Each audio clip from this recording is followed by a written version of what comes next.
Yo, yo, yo, yo. Welcome everybody to a new episode of Across the Hobby. Happy Monday. I'm excited to be with you guys. You might hear that my voice is a little bit off. I don't know why. I've had a cold for a couple days, but looking to just get past that. Today, as you know, we've got a story that is like the biggest story, going to be one of the biggest stories of the year for sure. The single biggest basketball card in the history of the hobby will sell this week. And so today I'm going to talk a lot about that. I'm going to talk about what it means for the hobby and all that stuff. But before that, I want to talk to you about the big sales from last week. There were some huge auctions that ended in the last few days. REA ended yesterday. Leland's ended the day before that. And just some really big and important sales that happened. And so I want to highlight a few of those for you guys. And then we'll talk about what the sale of the Jordan Kobe that will be selling this week at Heritage means. And then we'll finish up with the most important part of the show, which is to talk about all of the biggest auctions across the hobby this week. So let's go ahead. Let's jump right into it. And we're going to start with some of the biggest items from last week. So if we look at the REA, let's just start with just REA. Okay. I mistakenly called them Robert Edward auctions last week. They're not Robert Edward auctions. They are REA. That's what we're going to go with. So if you look last week, you can and sort by highest. Here are your four biggest sales right at the top. Two Jackies that we wanted to compare. I was right. The Bowman sold for more, but the Bowman didn't sell for more than like as much more as I thought. The Leaf kept it close, and that's despite the fact that the pops on these are not close. The Bowman won, but it was close. The Mantle 5 won it all, like it often does in the auction, at 162 grand. And a card that I personally just do not understand how the hobby doesn't value it more. The card that I think is the best Ichiro card in the world, the Ichiro 2001 Japanese version of the Bowman Chrome. Gold, and this is the only PSA 10 in existence. So there is literally one of this card, and if it's at 150 grand, you'd say, well, that's a lot of money for an Ichiro. It is a lot of money for an Ichiro. It's a ton, except for it's less than other cards that have sold in the last few weeks. His Ultimate Collection at the highest grade, despite the fact that there's less, sells for more than this, despite the fact that in an average grade, this card sells for more. That doesn't make sense, given that this is the lower population card. I will never understand that. Try to keep my coughing at a minimum during this episode. So those are some of the biggest sales. The Nagurski at 105 was obviously one that stood out. Pokemon Fossil K sold for 126. Lots of big stuff at REA last week. Okay, and we talked about those two that I really wanted to highlight. Again, this one right here, 105,000 on the Nagurski. Just a 5 in that is a big deal card. Big deal card. Okay, let's talk about a few of the big sales that happened at Leland's. This one to me is the one that stood out. I want to say the second most. I knew this one would sell for a lot. It's the highest graded of one of Jordan's earliest signatures. There are 100 of this card. It's not the rarest of his signature. Still, the card sold for a grand total of $115,000. And this new world of the older Jordan autograph selling for just absolutely huge numbers is still something that kind of surprises me a little bit. But I don't want to say that. It doesn't kind of surprise me. I still recognize that the prices are markedly up on these cards, is what I would say about that. So that's a big one that I want to show you guys. But to me, maybe the story of last week was this Michael Beasley card.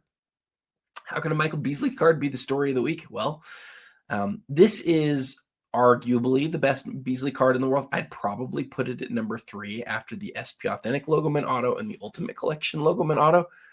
But look, this card sold for almost $12,000.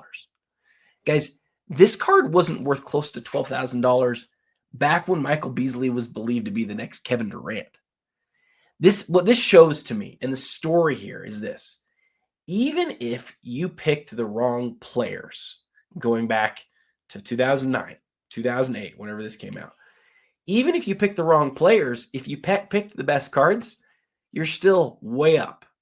And you might say, well, Adam, how could you know what this sold for back then? Well, I will tell you, I don't know exactly what it sold for, but I did buy. I was the buyer and seller, because I'm an idiot, of the Russell Westbrook version of this card back in 2009 or 2010.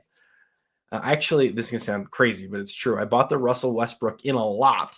It was the best card in the lot. And there were 5 other good cards in the lot, but I paid like $400 for the whole lot. I know that sounds insane. I sold the Russell Westbrook by itself for a grand total of $850 and thought I was a genius. Why? Because I just made twice as much on a single card as I paid for the whole lot, and it had like 5 other good cards in it. This is a true story. Promise you. Promise you. Remember, it was like it was yesterday. To be fair, it was the Russell Westbrook with the autograph. But back then, that was considered a better card than the Russell Westbrook that was just the card like this. So anyway, that was for the Westbrook. Now, Beasley was a higher draft pick. Beasley was number 2 in the draft. Russ was number 4, if I remember right. And so Beasley might have been a little bit more, but we're not talking like this card back then was maybe $500 to $1,000. And now it's sold for 12 grand. It's just awesome. Just an awesome sell. So congrats to Leland's and to the buyer and the seller on that. It's so cool. Check out the big sales from Fanatics Collect last week.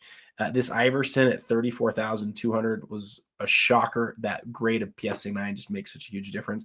But I told you guys yesterday or last week in my top 10, don't be shocked when this Duncan sells for a lot because it has a higher numeric grade. And these reds with numeric grades from PSA, they're pretty high. They just the grade on them has taken them to a whole nother level in terms of how much they sell for. So definitely worth noting that. The Cristiano Ronaldo, I would look up the pop on this, but like holy smokes, this isn't as much as a PSA 10 of his Mega Cracks would sell for, but next to that, it's like one of his biggest cards, and that's kind of crazy because it's a sticker. It was made in 2002 though, pretty old. Keep my water close to me today with my throat struggling. Okay, now we're going to look at all of the biggest items that ended at hoodies last week. Hoodies had their high-end auction ending last week, and I basically filtered this for anything that ended over $20,000. And so you can see the dates on these, August 17th. So from August 17th, from yesterday alone, they had 5 cards sell for over $20,000. Now, I was really watching this SGA right here because there was a copy of this that sold at Golden for a number that didn't make any sense. Sold for way, way, way, way more than any other copies had beforehand. This is more in line with what I would have estimated the card would sell for, $27,600. I will say till the day I die, I like this card better than the version out of 99. People say, oh, it only came out of first off the line. It's not as cool, blah, blah, blah. Just get it in hand. Get it in hand and compare it to a regular one in hand. It's not close. The hollow foil up levels the card massively. And then this card, I was wondering whether we might see the first eBay listing to go over $100,000 in I don't know how long. And I was only wondering it because of how high it was going into those last few hours. It almost got there, $96,100 from the Mahomes. It's an insert. It's not the main parallel of the rookie card. It is an insert, but because it's a PSA 10, it's a pop 2. It's numbered out of 10, and it's a hollow gold, that beautiful hollow foil throughout the card. Guys, and maybe one of the best patches on any Mahomes RPA, guys. It almost hit 100 grand. Absolutely huge sale at hoodies. And then the last two, one that I highlighted for you down here, I'll say for a second, but this Kobe 2-color 2003 Exquisite is just on fire. It is just on fire. This one only numbered $123,000. And then the Kirby Puckett, one by far the most expensive 1984 Kirby Puckett card ever. As I was doing my research last night, I believe I found that it is almost 2x the most ever spent on a Kirby Puckett 1984 card. And of course, it's an autographed XRC that's a high grade card. We knew that this would sell for a lot. I did a reel on it last week. We knew it was going to be a huge card, and it did not did not disappoint, I should say. So absolutely huge sale. Those are all the biggest sales from last week. You can see up here in this note I wrote down for my talking points on this episode. Talk about what the sale of the MJ Kobe dual Logoman is going to do for the market. So I want to do that over the course of the next few minutes, and then get into the biggest auctions ending this week, including literally the biggest basketball card that we have ever seen sell at auction. The Kobe Bryant, Michael Jordan dual Logoman autograph out of Exquisite. Okay, but first, what's the sell going to mean for the market? I have had some people say to me, Adam, this sale is going to propel the whole market in a way that we've never seen before. Adam, do you think that there's a chance that this thing could sell for $10 million? Adam, could this sell for $20 million? And I hear these things, and I want to talk about each of them. So first off, I have no idea what the card's going to sell for. It is so completely and totally out of my realm of sort of like understanding. Like it's not my world at all. It's not. And people are like, well, you have a Kobe Logoman auto. You probably have some idea. I have no idea. I don't have any idea what my Kobe Logoman autograph's worth. I don't have a clue. The last couple of weeks, we have seen an increase in excitement toward the hobby that we really haven't ever seen in a small window like this, other than the pandemic boom. I mean that. I think I told you guys. I did tell you guys a couple of weeks ago that I had easily the biggest offer I've ever had on a card, like by a mile, and I declined it. It is a time where numbers, especially at the ultra high end, are baffling. And you sort of ask the question, but why? What's causing this? And we could talk about that all day long and sort of try to understand it. But the thing that is clear is that it's happening. Shine on Instagram and via Card Ladder reported the purchase of 2 Kobe Bryant flawless Logoman autographs. One for $2.3 million. That was the one from his playing days. And then one for $1.7 million from after his playing days. That's really an interesting thing. It's interesting because, why am I? Let me put I know you guys don't want to see me too big, but I'm going to make myself bigger. It's interesting because there's probably nobody who has a better idea of what that Kobe MJ duel is going to sell for this week. He's probably the single individual in the world who knows the most about what that card will sell for.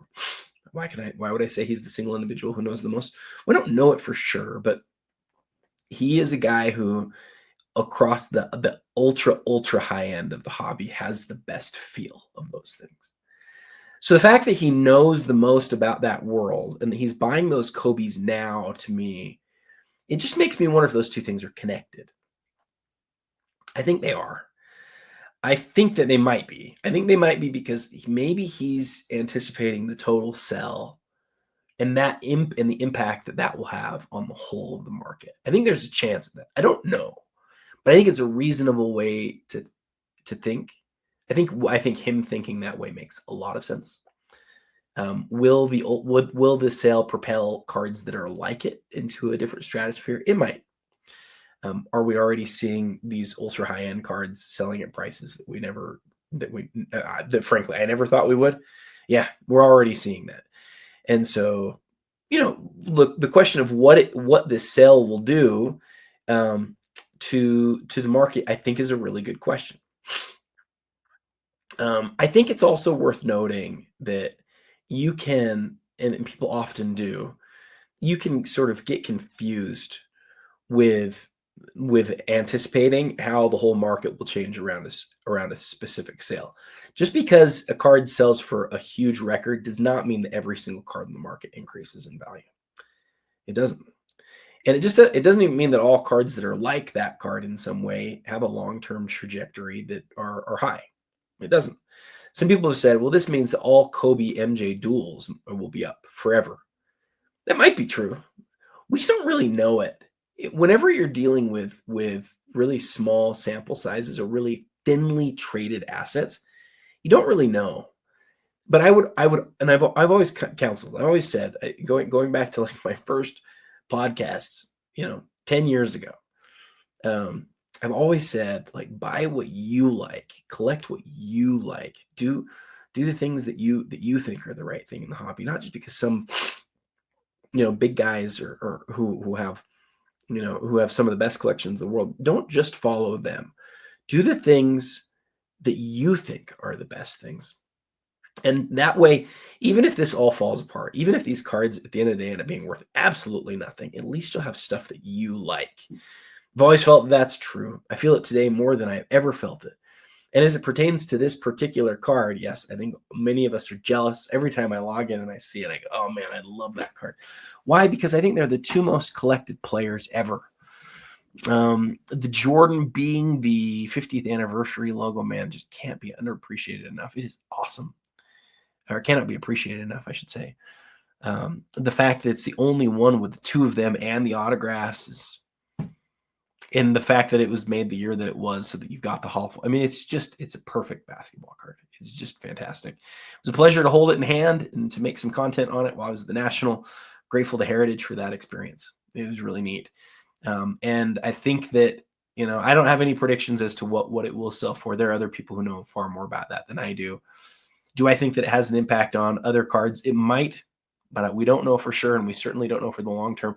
But I would caution you to act in the way for you that makes sense, not just in the way that sort of like, if you see other people spending a ton of money, it doesn't mean that you need to, and it doesn't mean that cards that are like it will necessarily increase in the way that other people think that they will. Okay, so with that said, I want to go back now here, and I want to show you guys the auctions that are happening this week. And this week is absolutely crazy. We're only 15 minutes in. We're crushing it. I'm going to keep this episode short, not because it's not an incredible week. It is an incredible week. This is one of the biggest weeks of auctions, probably of the whole year. Certainly in the fact that it's the biggest basketball card that we've ever seen sell. You might even argue that it's the biggest week. But if you're a basketball fan, especially when we get to Heritage's auction here in just a second, you're going to see this is one of the biggest auctions of all time. I mean it.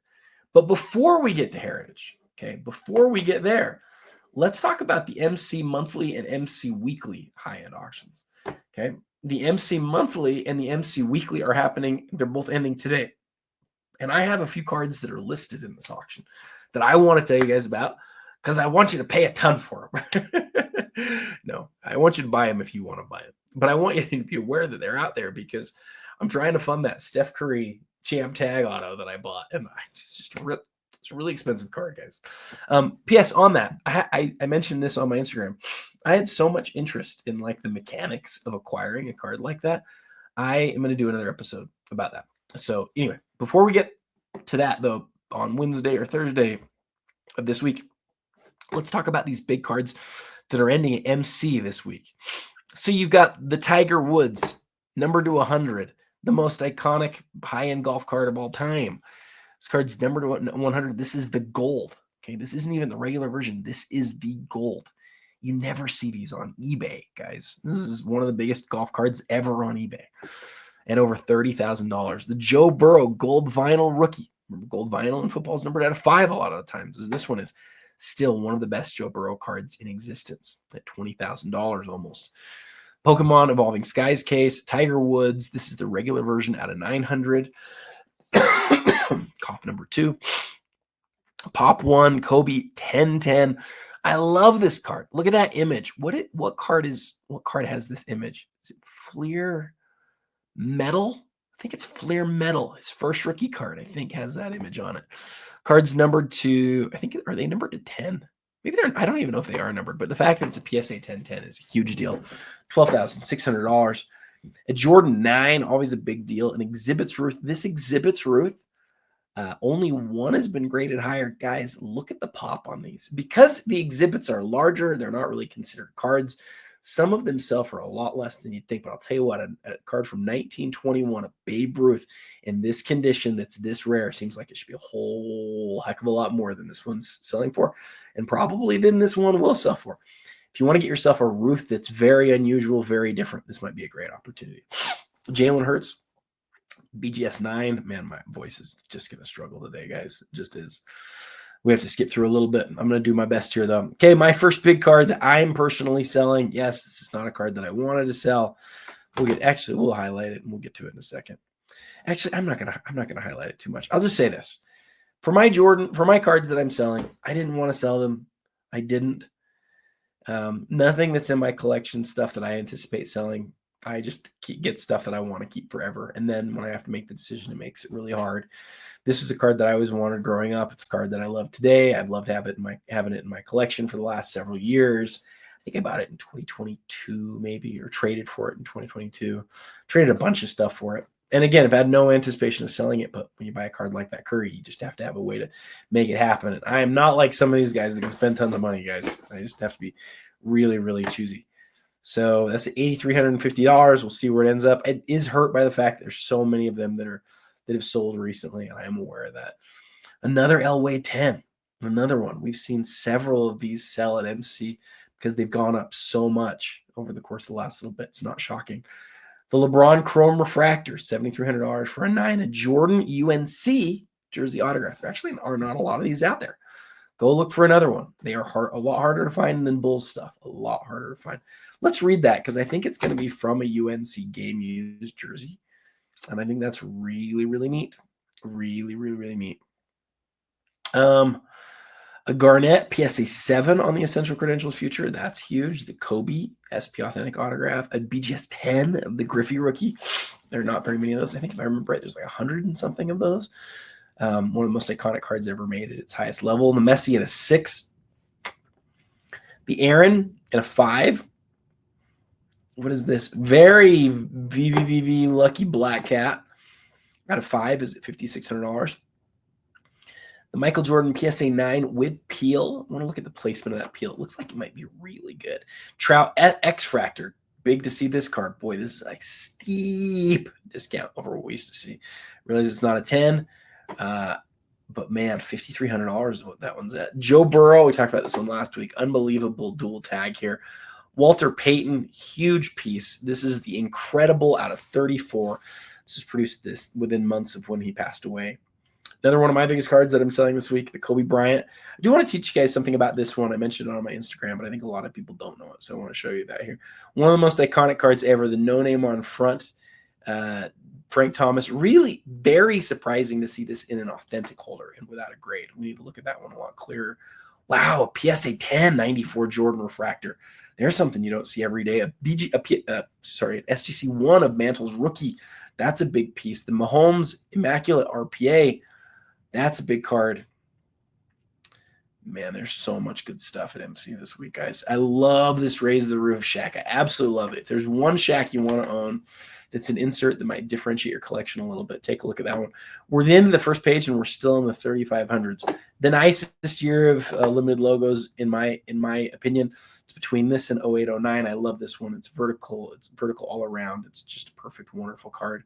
Look at this Mahomes. Also from 2017. Oh, this is the rookie gloves with the Adidas logo. That's one I haven't seen a lot of. Looks like it's on card too. It's really a neat piece. Another Mantle rookie. This one's a poor PSA 1. What is this? Martin Dihigo. I don't know who that is. I don't know what this is. When I see stuff like this that's selling for this much and I have no idea what it is, it makes me want to know what it is. Definitely look at this. I don't know what the guy is, and we don't have time to look too closely at it, but definitely take a look. Two guys that I think were traded for each other. What these guys traded for each other? Tracy McGrady, I believe, went to the Rockets. I think he went to the. Am I crazy? Were they traded for each other? I think they were traded for each other. I think the Rockets had T-Mac. No, the Magic had T-Mac and the Rockets had Francis. Steve Francis played not very long with the Rockets. And then they were traded for each other. And now here they are, two Logomen on the same card, numbered 1 of 1 from 2004, one of the very first Logoman cards ever made. Clear Logomans don't sell for nearly as much as the Upper Deck ones do. That's largely, I think, because some of the Fleer cards got out in bankruptcy, like some of the cards without Logoman on them, some of them without serial numbers and stuff like that. And so there were cards that had partially been put together and cards that were meant for replacement. But with that said, look, this card's been graded by PSA. It's numbered 1 of 1. It is both those dudes. Again, I'm pretty sure we're traded for each other. It's very cool. Tell me if I'm wrong about them being traded for each other in the comments. I don't think I am. I think they were. Kevin Garnett, one of his best cards in existence. I said earlier, I think 08's the second best limited logos. You can see why. It's just fantastic. The holofoil around the window is really wonderful. The only knack, the only thing that you pick against it is the autographs faced in a different orientation as the rest of the card. But with that said, it does not bother me in the slightest. In fact, if I could have the Garnett 08 or the Garnett 04, give me the 08 by a mile, because the 08 is so much rarer. This is a big piece. It's numbered to 25. Only MJ, Kobe, and LeBron are numbered to their jersey number. Everybody else is numbered to 25. One of the biggest cards with him from the Upper Deck days in a Boston uniform, for sure. One of his best autograph patches ever. Shatner and Nimoy, dual autograph for Star Trek. Wow, that's cool. That's really neat. Pop 5, Ken Griffey Jr. gold medallion. This is not the platinum. You'd think with that low pop, it's gonna be platinum, but no, it's the gold. These cards, ultra cards from 1995 to like 1998. It's just like there's nothing from those years that's easy to grade. One of Darius Garland's best cards in existence, the Gold Prism. We don't know where he's going to be long term. I think there's definitely a thought like he may not be long for the Cavs, and that may be a great thing for this card, or maybe it'll be a bad thing. There's a lot of big Cavs fans out there, a lot of them, like a lot of huge Cavs fans, a lot of huge Cavs fans in the hobby, and so maybe they don't want me to say that. I think there's a good chance he moves on. Sorry, Cavs fans. I think there's a good chance. They just have had so much regular season success, and you follow patterns in the NBA. If you have a lot of that, not a lot of postseason success, things happen. Continuing the Tiger trend from this amazing week of Tigers. This red one, numbered to 273, also from that first year. Absolutely huge piece. What is this? 6 Yankees autographs on one booklet? Good night. That's crazy. Jordan Chrome Refractor from 1997. It's very cool. Luca Gold Prism, as they say here, at True Gold, and it's numbered 1 of 10. Good job for MC for highlighting the serial number on the 1 of 10. Although I think they highlight the serial number always. See, yes, they always do. They don't just do it when it's 1 of 10. But I liked it that when they did it when it was 1 of 10. Oscar Thompson. This is his black gold 2 of 5. Is his jersey number 2? I might be wrong about that. Definitely one of the bigger cards of Oscar Thompson in existence. A really great Kobe from 2000. The hardcore autograph. A duel of Koufax and Aaron. It's beautiful. Another huge Kobe autograph on shiny. SGA True Gold. We'll sell for more of the SGA True Gold or the Luka True Gold. Grant Hill, the gold PMG from 1998. Just a great card. Another dual Logoman, Okoro Garland. What's this from? Flawless, yes. A 10 with an 8.5. 8.5 with a 10 auto. Mickey Mantle. I haven't seen one of these in a while. The 1991 score. I love these early autographs. I love them. You actually don't see them very much, and they sell for a fraction of the price of some of the other stuff. Mantle's got cut autographs that sell for more than this, which will never make sense to me. The on-card autograph's fantastic. Obviously, he's getting closer to the end of his life there. So it's not, near from his playing days or whatever, but I love that the card is just the card. I love that. It's on card from a pack from the very earliest days of autographs. If you were to make a list of the 10 best LeBron cards from when he's a member of the Heat, where you're to talk to the smartest collectors about cards that you'd want to own of LeBron from his time with the Heat for the long term, this is one that a lot of people will tell you, and I'll tell you why. Panini Elite, the Class Masters, numbered to 99. There's no parallels of the card. Elite was this foil board product similar to like a Gala or like a Flair Showcase. So it's not chromium, but all the cards are fracks. That's what foil board is, or at least how I've heard it called from other people, and that's what I call it. It's an insert that a lot of people don't talk about a lot because there's only like this year, right? And it's just LeBron in his Heat uniform and foil board and random things sort of written around the card, but it stands out as a great Heat LeBron card. You're not talking about mini LeBron Heat cards. It's like 2012 Prism, then what? And then you really have to think about it. And this is one of the cards that comes up next. It really is. And I love it. I think it's awesome. 2012 was a great year for LeBron stuff. Chris Paul, 2005 Topps Chrome Gold Refractor, one of his best cards in existence.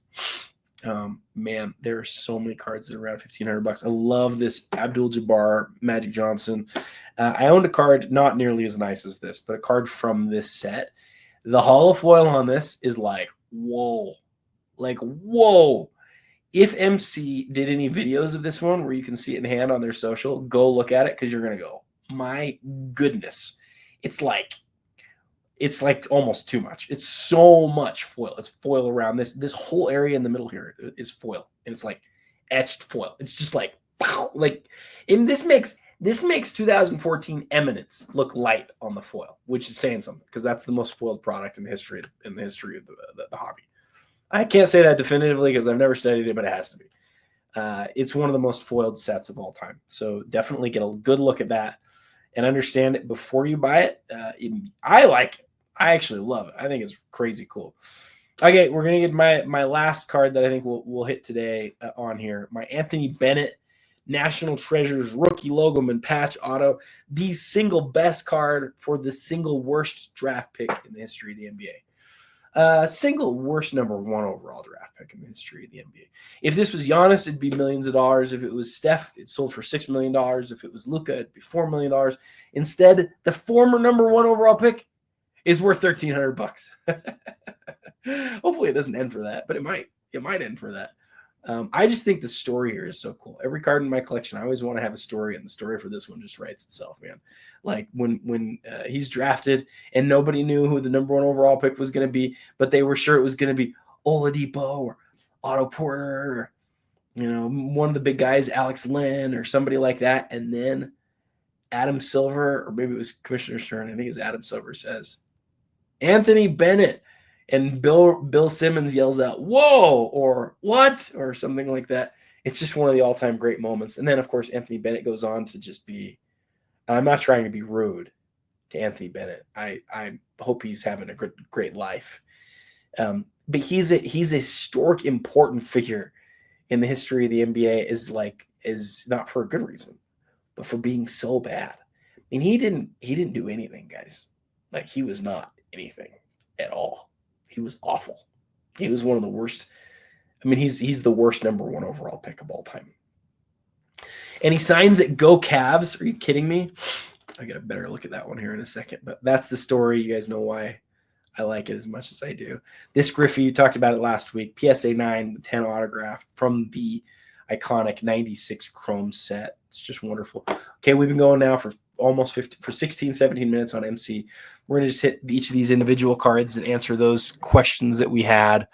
So 20th anniversary, it says, what's the 20th anniversary of? 20th anniversary from 2001. What's it a 20th anniversary from? The 82 championship? Oh, interesting. So the 80s, so I guess it's sort of, this is the 2001, 2002 card.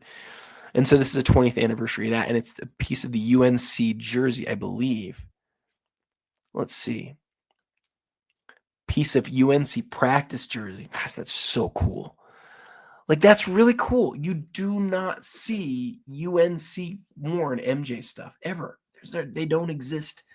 The card's numbered to 23. The autograph's perfect and has been graded at 10. It's numbered to 23. It's really well preserved. Card's graded authentic, so it's probably not mint. But if you look around it, it doesn't look like there's anything major wrong with it. Just some like corner stuff that probably happened when Jordan was signing the card or when it was being cut, because it's a thick card. This is a huge card. Absolutely huge. I love it. Love to have that Jordan in my collection. So as always, we're looking for our five favorite cards of the week. I am going to put this one over here as the first option this week. We'll get out of here. Now, I wanted to see the where the writing is on this. It's pretty well placed, guys. Pretty well placed. The writing just gets into his armpit and onto his shoulder and over here. I mean, the writing is throughout. You can see it's almost impossible to avoid it. He basically avoids it here. If you're somebody who wants the peel on, you're not going to find too many better than that. A 9 at $5,500. We'll see what it sells for. Man, it's a beautiful card. All right. Okay, my Kobe. The thing I want to show you guys about my Kobe here, and this is what I want you to look at forever now. Whenever you look at a 2003 base card, this is like so critical. 2003 exquisite base card. So I've owned a number of these through the years. Look at the nameplate. Look at the team name.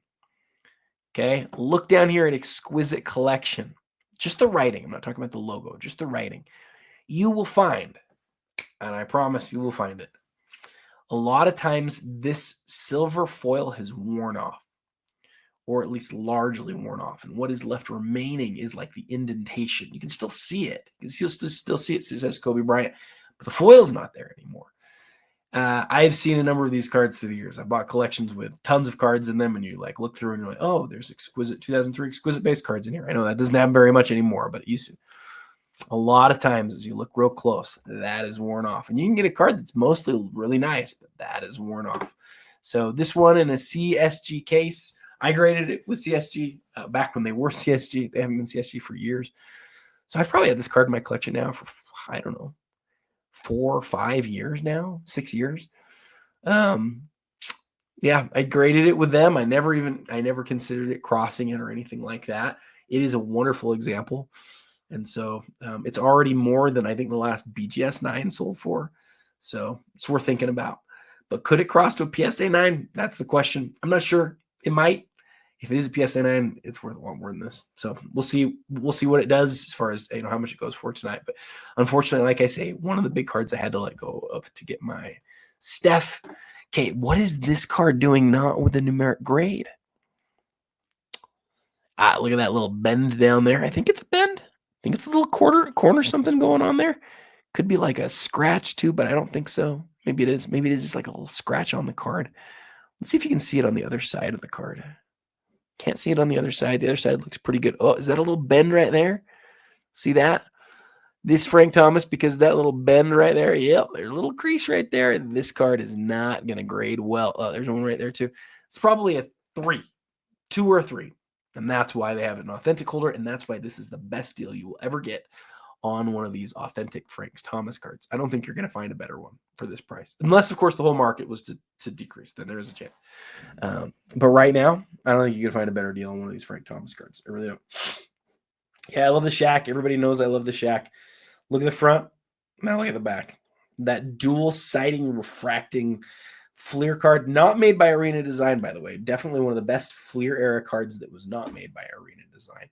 Serial numbered out of 100. This card came in the pack in a like this peel on the front and the back that looked like wrapping paper. It was like this super glossy holographic wrapping paper, and if you pulled it off, then you got to see what card you had inside. And I saw tons of this stuff opened, tons of it. I never saw anybody pull a raise the roof. That was like impossible. This was an impossible pull out of a beautiful product that's largely forgotten except for this set. Everybody knows this set who's like a 90s guy. Everybody does because this set's gorgeous. I've only ever in hand seen a few of these. It is actually really a tough one. It is really, really tough. And I think part of that's because it was, because there were so many of those like peel away cards that people just almost got tired of them. But I never did because it was like always like opening another pack, but it was almost always disappointing. So, yeah, I love this card. And in a 7, it's wonderful. I mean, does it present like a 7? No, it presents fantastically. And I'm already jealous of who wins it. Yes. Look at that inscription. Go Cavs. Anthony Bennett, what you could have been. You could have made me wealthy. Instead, you were the worst draft pick in the history of the NBA. I say could have made me wealthy. I bought it because I knew he was bad. I knew he was the worst ever when I bought it. All right, let's move to hoodies now. Hoodies high end was last week. This week, we're just going to cover stuff that's $1,000 and over. And right off the top, you've got this amazing D Rose where he signs the D Rose nickname. And that's why it's at $3,300. You do not see a lot of Derrick Roses where you get both the signature and then the nickname. Jordan and Irving, ending in 6 days. I would suspect this card will suffer significantly more than the Derrick Rose. So although this is number 1, I don't think it'll finish number 1. I think this one will. You never know because people love D Rose, but MJ and Irving on the same card, gold ink on black. The years of UD Black and Exquisite that came right after they were licensed. They actually made some decent looking stuff. And man, this is a great looking card. Hand numbered in gold too. Glorious. Jordan Triumvirate. This is a luminescent, which is the second level. And in 97, in this series, this is series 1, the luminescent is a nicer looking card than the Illuminator. The Illuminator is see-through. It's rarer. It's worth more. This card's a better looking card, at least in my opinion. And I think in the opinion of most people who own them. I've owned both. I do not own them anymore. They're really rare, though. But the luminescent is just lovely. I wonder if we can see that. I'm going to click on it and see if we can see a better detail. $1,500 for LeBron. $1,451 for this Net Assets Jordan, one of the most intricate die cuts ever. Jordan insert refractor, one of his only insert refractors. And that's it for the stuff that's currently over $1,000. If we look at this, you can sort of see that it refracts, right? I think you can. If I'm not mistaken, the luminescent is the row 2, isn't it? Isn't the double check me on this. There's a chance that luminescent is because the image doesn't really allow for me to tell if it refracts. I think it's this one. The first row I think is luminous. I always just think of it as row 1, 2, or like levels 1, 2, and 3. And I remember Illuminator is the toughest one. I'm pretty certain this is the refractor. And if it is, I'm telling you, it's by far and away the better looking one. We're going to look at the PSA because I want to see if we can figure this out real quick. I'm looking up the PSA cert number, and we're going to see if we can actually determine whether this is... Gosh, I got to go faster, guys. I got to go faster. We're going to look at this real quick. I think it's the refractor. I'm not even going to pull it up on... Yeah, I'm going to pull it up on the screen. I'm going to just let you guys see it real quick. So this is the hoodies scan. Whoops. This is the hoodie scan. Here's the PSA scan. I think it's the refractor, which again is the second rarest, but the better looking one. But do some research first. Make sure I'm not crazy. As always, they provide a very flat scan. This could be the base card, but I'm reasonably sure that that's the luminous. It's always confusing because Series 2 is different than Series 1, but Series 1, the rarest one, does not refract. It's just see-through. Illuminator just means see-through. It doesn't mean that it refracts. Whereas in the Series 1, so Series 2, the Illuminator refracts. Series 1, it doesn't. In both cases, the Illuminator is see-through. But in Series 1, the middle card doesn't refract, or does refract. Gosh, I'm making this harder than it needs to be. Okay, we're going to move on from hoodies. We're going to move on from hoodies now. We're going to go to gold, and we're going to spend 2 minutes on the Golden Weekly. We're just going to hit the biggest stuff. But you do have to see there's a Max Clark signed Superfractor. I don't know who Max Clark is. I'm not a baseball prospecting guy. Forgive me for that. But the fact that it's at 28 grand tells me he's probably somebody who people are looking at. This mantle is really rough, like next level rough. I'm going to look at it and see if we can see the details on it. The Drake May, look at that. The Patriots head. That's very cool. Topps Resurgence rookie patch auto. Some Pokemon stuff. And Albert Pujols that is crazy. Crazy. Game used patch.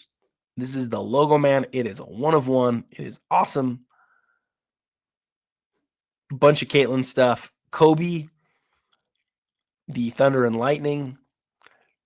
David Ortiz Logoman auto. Just a huge week for the Golden Weekly. I'd love to be able to spend more time. What I really want to look at is this card right here. Oh man, this is amazing. Look at this. There's writing on the top. There's paper loss. Somebody thought about trying to color this in here. I don't know really what's going on. What was going on in their mind? The thing that's clear, this card is not mint. Wow, look at the back. This card is hammered and altered and all sorts of issues, but it is a 52 mantle. It is a 52 mantle. Okay, guys, we're 43 minutes in, and we're getting to the biggest item that is going to sell this year across the whole hobby, and it is. I want to do probably 4 or 5 minutes on this card by itself. There will be much more content that comes out this week. I will be doing maybe 1, maybe 2 reels on that card. So stay tuned for it. And while we're here on Heritage's front page, I'm going to click on 3 or 4 other really important items that I want to make sure that we hit in detail. Cards that I will be doing reels on this week. Cards that are just absolutely huge. Wow, 62 and a 9. Look at this. 2 different Ruths. The 1916 Ruth. The rookie card. The Ruth rookie. The Ruth standard biscuit. Gosh, I'd rather have the 1916 than the 1917. I said it. I don't care if it has a crease in it. I want that extra year out of that Ruth. Oh, my goodness. There's so much good stuff in this Heritage auction. It's going to be impossible for everybody to keep up. Look. Yeah, this is my greatest advice to you guys right now. The Heritage auction this week is so big, you have to spend time looking through it, especially if you're a high-end buyer, because not all the stuff is going to get caught. Not everything's going to get picked up. People are going to lose things through the cracks, and there's so much big stuff. This auction is ginormous. It's absolutely crazy. And again, happy and proud to be making content on behalf of Heritage this week, and that's what the reason I do this show is to look through and to see stuff that's happening. But you're going to see several reels from me this week. on the LeBron stuff. I'm going to do 2 reels. I just got word from Heritage right now. You might have seen me check my phone. I'm going to do 2 reels on the dual Logoman auto. Really excited to hit that. The reason why is I've got 2 really different stories that I want to tell about the card, and I think you guys are going to like it a lot. Oh my goodness, there's so much good stuff. Okay, I just keep flipping through. I mean, I'm flipping past like $20,000 cards. I really need to just go back up to the top here. Sorry, guys. Go back up to the top. We'll come back to these in a second. But let me give you guys first 5 minutes on this card. Okay, so maybe less than 5 minutes, but let me give you some amount that I think is important. So, and some of it's going to be research based. So right now it's sitting at $5.1 million, and my big head is in the way, so you can't see. I have to cover part of the card or the information. We'll go back and forth here. So this card currently is bid $6,222,000, which makes it the most expensive basketball card in the world. Why? Why is it the most expensive basketball card literally on the planet? Well, the first thing that you have to know is that many collectors consider the Logoman piece of the jersey to be the best piece of the jersey that you can get for a given player. And I think rightly so. It's the iconic piece. It's on every jersey. For some years, they did really special things to sort of highlight that it was a special year. So that's number one. So if you want a Logoman piece of Jordan's jersey or a Logoman piece of Kobe's jersey, those are already going to come at a massive, crazy, insane premium on a card. And because people want to own the best. Everybody wants to own the best card of their type of player. And a lot of people think that the Logoman is the best card, or specifically the Logoman autograph is the best card. Okay, so that's number one. You got to understand the purpose of the Logoman. The next thing that you've got to understand is that, and I think a lot of people who are listening to this probably do already understand it, but I'm explaining it just so everybody sort of has a baseline. The next level of that, though, Logoman is like, okay, so you have a piece of a jersey that a guy wore in a game on the card. Cool. Well, what if you could have it autographed too? By autographing the card, you sort of create a piece of artwork. And that sounds super hypey, but like, let me try to explain it. The artwork is it's already artwork in the first place. You have a designer, you have somebody who's putting the image of the player along with the piece of the jersey in a fancy sort of way. But now you're making it like a collaborative piece of artwork, where now it's not just the designer. It's not just the person who created the jersey. It's the person who created the jersey. It's the company that then took the piece of the jersey and put it into the card.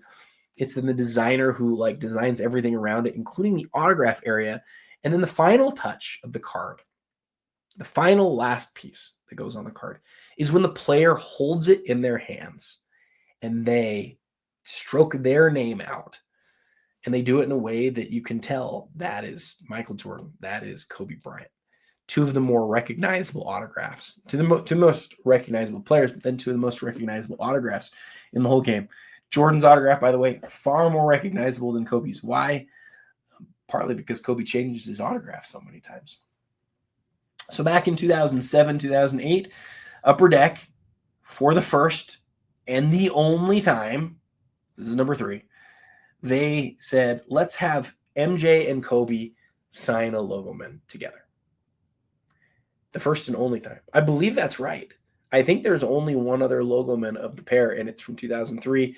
It's in Nat Turner's collection. It is not autographed. You could argue that that's a better card than this if you want to. I would not argue that, because this one's autographed. The first year is important. It matters that it's from the first year. I don't even want to talk about it being better, though, because the fact that this is autographed really changes it. The fact that Jordan on here is from the 50th anniversary jersey really changes it. The fact that this one has that hollow foil around the window and the one of one up on top, 2 bright blue autographs, it's just a perfect basketball card.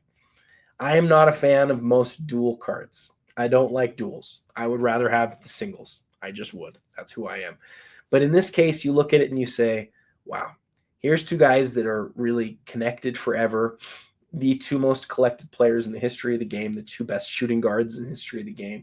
You get the best piece of the jersey for both, the autograph on the card for both. It's perfectly well preserved. The autographs aren't faded or anything like that. And then you get the unbelievable design.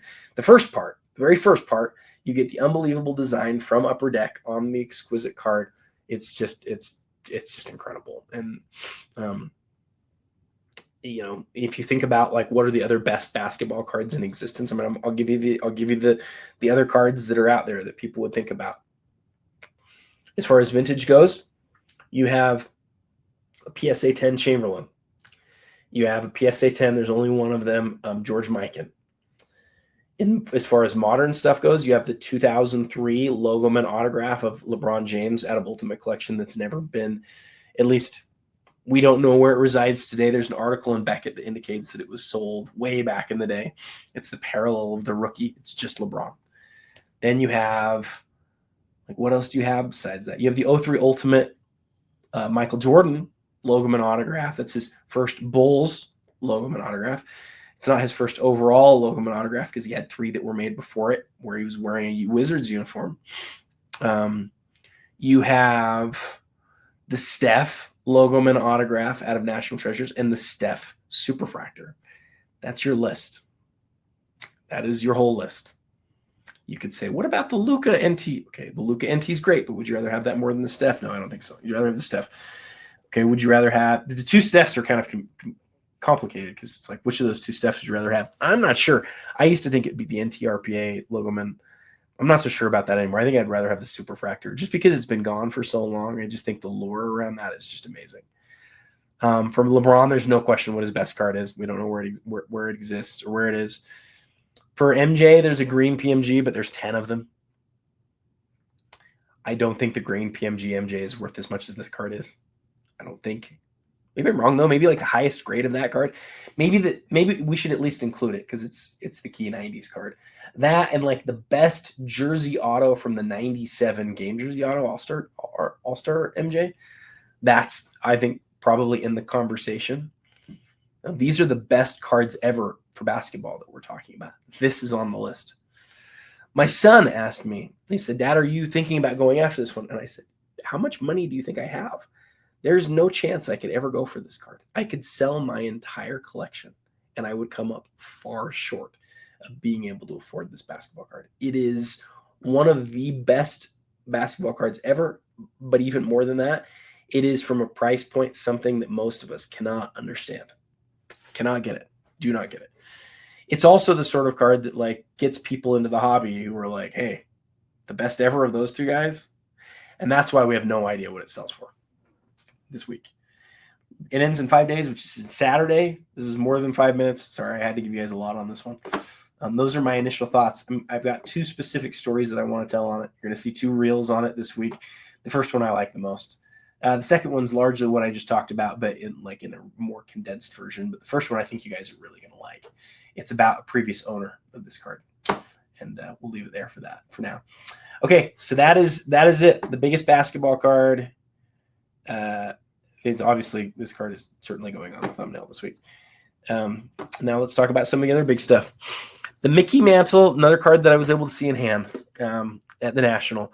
Mickey Mantle's highest graded on-card autograph. The 8 autograph grade here feels more punitive than it needs to be.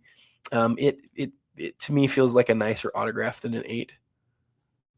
I mean, the autograph seems virtually ideal to me. I don't know about old inks. I don't know what kind of ink this is. Yes, you can see some of the color coming through, but it's so well penned. Like, it's so well centered. Everything sort of does what you want it to. But PSA is the experts, and they called it an 8 autograph. I've really buried the lead here, though. You're looking at arguably the most iconic baseball card, most iconic card ever. When we did the PWCC 100 or Iconic 100 back 3 years ago, this card won it. Beat the Wagner, beat the 86 Jordan. This card was the most iconic card of all time. That was the way that the voting went. And in its history, there's 21 copies that have been signed and authenticated by PSA. 21. This is the highest graded of all of them. And look at the eye appeal. This auction at Heritage is going to be one of the biggest auctions of all time. And yeah, it's awesome to see it in person. I will obviously put this over here as maybe another card to watch, or one of my 5 favorites of the week. Okay, and then we get to another card that literally has a case for being one of the single best basketball cards of all time. This is the Wilt Chamberlain 1961 Fleer in a PSA 10. There are 4 of these. Until recently, there were only 3. Then last year, a copy was found, and it's believed to be the nicest of all of the copies, nicer than this one. And it sold for over $1 million. And everybody since then has said, wow, that was an amazing deal. The guy immediately crossed it to a PSA 10. It was an SGC 10 when he bought it. And I think it's believed to be worth significantly more than he paid for it. With that said, anytime a PSA 9 Chamberlain comes up for sale, it is a huge story. This is not a 9. This is a 10. This is a 10, you would say, in a new holder. It is a new holder, but it is not a new grade. This card was not recently graded. It was recently holdered, and there is a difference there. With that said, some of the people are going to look at this card and they're going to say, hey, there's sort of stuff here, and the card's not on centered as much as I want it to be, and it's a little bit rough. How could that card be a 10? That card wouldn't be a 10 today. Well, I can't say whether it's a 10 today. What I can say is it was recently reholdered by PSA. That's when they reholder it, they don't regrade it. Go look at their terms and conditions. They don't regrade it unless there's something that's happened to damage the card since it was placed into the case. So, but again, I buried the lead. You're looking at one of the 4 PSA 10 copies of one of the cards in the history of basketball cards. And so we can talk all day about how, well, it shouldn't have been a 10. It is a 10. It is. There's only 4 of them. You're looking at one of them. And you may never see another one of these come to auction again. And that's why it's going to sell for what it's going to sell for. Do I think it'll get to $1 million? I do. I do think it gets to $1 million. I don't think there's any question it gets to $1 million. But there's a chance that people will look at it and just talk themselves out of it because they don't think it's a 10 today. So we'll see. We'll see. I mean, what did Heritage have their estimate on it as?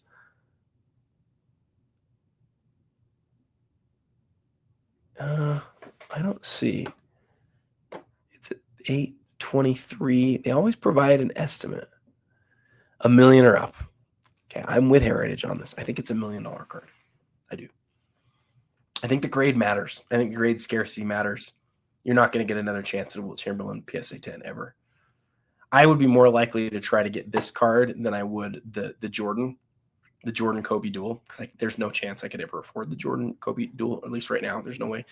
This card, if I really sold a bunch of stuff, could I maybe get to? And I think it's really cool that you could own a PSA 10 Wilt Chamberlain. I think it's really cool. The story on this mantle is actually the combination of the grade and the letters. The white letters on this is super rare. If I remember right, it's like 9 times as rare as the yellow letters. Definitely check that out. Just 23 subjects from this have the PSA 9 honor. This is a very rare card. Wait a second. Let's make sure that this is right. I want to make sure this one's at $1 million and up. Wow, that's a higher estimate than I would have thought. I'm wondering if there's something about this that I don't understand. Let me check something really quick. I want to go over to PSA. Oh, do I still have PSA open? I do not. I want to go over to PSA, and I want to just type in this cert number. So this is the last card from Mantle's career. It is the white letters. It is okay. I think I didn't read it right. So the reason that this has you can look right here. The reason that it has $1 million estimate, it says just 23 subjects from the 1969 Topps baseball issue carry this pale badge of honor, and the debate still rages as to whether this diversion from the standard yellow utilized from player names throughout the balance of the production run was intentional or the result of a printing error.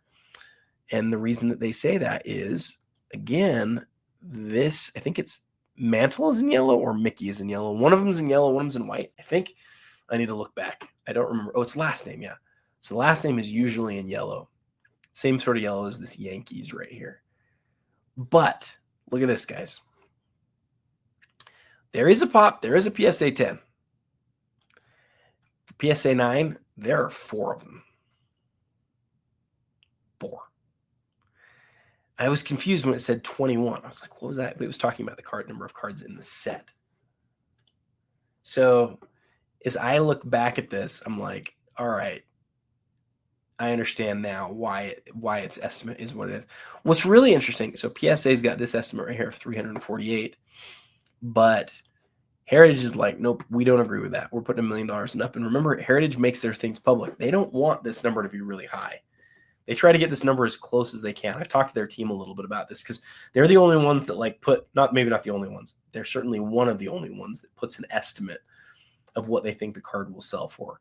So this is a card that's really like not anywhere near where they thought it would be. And it's the week of. There's only 4 of this card, though. This is a big mantle, guys. A really big, big mantle. So we're going to move this back over to here. We'll obviously have a lot of fun watching that this week. I'll put the wilt over here. I wonder if the wilt will be the other one that goes on the... that's right. I forgot about this. Gosh, guys, it's just such a huge week. What did they put the estimate on this one of? $600,000. A 9 Mikan. One of only a few George Mikans in existence in a 9. I think, is there 4 of them? Does it say? They compare him to looking like Harry Potter. That's pretty funny. I don't see, let's see. Let's just look at the certificate. I forgot it. You don't even need to enter in the number when you're on Heritage. You can just click the little link, which is so nice. And I just forgot real quick. Yeah, I was right. There's 4 and 110. It's been like that forever. There's been 110 with 4 9s for a really long time. Let's look at this card really close. Man, it is just beautiful. It does look to me like this is a little lighter than this. So why does it get lighter and darker, or is it just a trick of my eye? Maybe it is. Boy, I'm really looking for imperfections, though. Besides that, this card just looks wonderful. I love it. My friend Jeremy Lee would point out the registration stuff. I don't think that there's a 48 Mikan that has no registration issues. This one, you get along the line here. Yeah, wonderful card. Okay, guys, I wish we could keep going on Heritage. My voice is shot, as you guys have been able to tell throughout.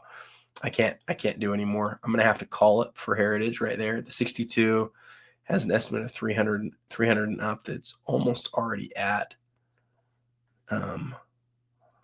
the Kobe, one of my favorite cards. I own one of the other 7 copies of this card. I wish my patch looked like that, though. Yellow and white, great looking autograph. Has been graded a 10, number 2 out of 8. I'd like to see how many of the 8 of these I could put together in a reel. I might want to do that. We've seen one of these move recently well into the 6 figures. This one's already into the 6 figures. So that's it for Heritage this week. We could spend hours looking at Heritage this week. There's just too much important good stuff to do this week. Let's take a second to talk about alt. One thing that I don't think people realize is, I'm gonna make myself big for this as I talk through this real quick. So one thing I think people don't realize is how disruptive alt is right now. Alt is doing something that has totally disrupted the market. And it's how they're handling cash at card shows. Alt has really doubled down on the idea of selling cards, or of bringing cards into their auctions at card shows by handing out cash at card shows. And it has changed how people think about card shows, because people will go now with their trade stuff and they'll see something they really want and they'll say, I need to trade that. And the person, right, I want to get that. And the person who's waiting, who has the card, is like, well, I need cash. And it used to be where you didn't really have an easy way to get cash, or you could only get a wire or for something like that. But getting cash itself was really tough. I've never been a big cash guy. I never do anything in cash, like ever. But alt is like, well, we know how to fix that. We'll just bring millions of dollars to card shows with us. And that's what they do. And they have, because they have done that, they have started getting some cards that they historically would not have gotten, in my opinion. And this is one of them right here. So right here at the top of the auction, you have a PSA 1 with 9 autograph of a 51 Bowman mantle. This is not the sort of card that historically I would have anticipated at all. Alt does far more of the more modern stuff. That's more what their brand is. Not that they don't do vintage. I'm not saying they don't. I'm not saying they don't do it well. Hear me right. This just isn't a card that historically I would have seen going to Alt. I would bet, and I don't know it, I could be wrong, but I would bet that this card ended up at Alt because somebody needed cash at a card show. Could be wrong, but look what else they've got. 52 mantle, a Joe Burrow gold prism rookie, a flawless Kobe Bryant dual patch auto, a 9 on the Brady. This, I think, is my old card. The Kobe Bryant 2003 limited logos. The first one of these I had looked just like this, and it's been years since I've had it. I think this is it. I think this is the same copy. I haven't seen this copy in a long time. Like, these are huge pieces. We saw the Sapphire version of this recently sell for just a ginormous number. One of the nicest looking Kobe Bryant patch autos of all time. And that's just the beginning or the top of the auction, guys. It is another huge, huge, huge auction by Alt. A BGS 9 of the credentials. Big, big, big card, guys. Lots of big cards over there. So that's all we'll cover for Alt this week. All right, now we're going to hit Fanatics Collect. Fanatics Collect at the top. We've got the Apparitions Kobe Refractor and a PSA 10, Pop 11. Ooh, a Brady Bowman Chrome with the autograph. Bold 10s. Very unusual piece. Just over $10,000 there. BGS 9.5. Huge grade on the cut above Jordan. The LeBron first edition in a PSA 10. That's a rarer card. The high voltage in a BGS 8. 8 on that's a really strong grade. What's this LeBron graded? An 8 on the Kaboom. Seen a few Kaboom 8s sell recently. Obviously, those first Kabooms, there's not a lot of the 10s. That LeBron, to me, is a really recognizable and important card, especially as a member of the Heat. Other than like the 2012, that's probably the most recognizable LeBron card where he's a member of the Heat. And to save my voice, we're going to stop there. And on Card Hobby this week, we have an Amen Thompson. Check out this. What is this T-Mac? Why is this T-Mac so much money? Does that make any sense? I don't understand why a T-Mac would be $23,000.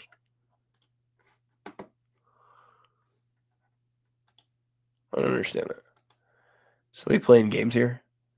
Maybe I'm crazy. It is a 1-of-1 flawless, but like, doesn't that seem like an insane number that doesn't make any sense at all to you? That seems insane. I wonder if somebody's playing games there. I hate when people play games. I'm not sure that's real. I just say that. That's a big number. This makes a lot more sense. The flawless